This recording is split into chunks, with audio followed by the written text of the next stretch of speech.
Hi again and welcome back to the Inner Advantage, 31 days to think like a CEO. And today we're talking about something really powerful. Honestly, it's kind of mind-blowing, and that's neuroplasticity. And neuroplasticity is your brain's ability to rewire itself based on what you focus on, what you practice and what you believe. In other words, your brain isn't fixed, it's flexible, it's trainable, and that means so is your mindset. So, let's say, for instance, you've developed a habit of thinking, I don't think well in a crisis.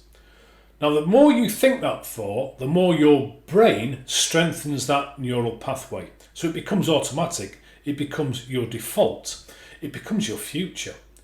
But if you start consciously choosing a different thought, something like, for instance, I'm learning to slow down my thinking in a crisis so that I can respond with clarity and confidence, and then you were to consistently practice that thought, your brain would actually begin to rewire itself around a new thought and a new belief. And over time, that will become your new normal. So, what can you do with this? Well, the first thing to do is to start notice the limiting beliefs you keep repeating, and the best place to do that is to start looking at the results you're presently achieving in life and business.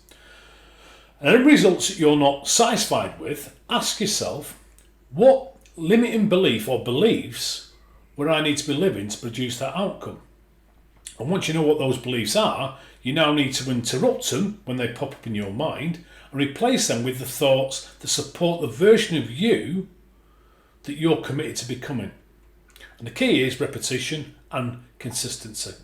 The more you work on that belief muscle, the stronger it gets.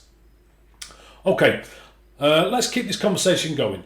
Please share in the comments one belief that you're choosing to rewire starting today. I'd love to hear from you. And remember, these tips only work if you work them. So give this a go. Take this idea from theory to practice and from practice to mastery. Because trust me, you are going to thank yourself later. Now you go out there and lead with clarity, courage and conviction. Because the strongest part of your business should always be you.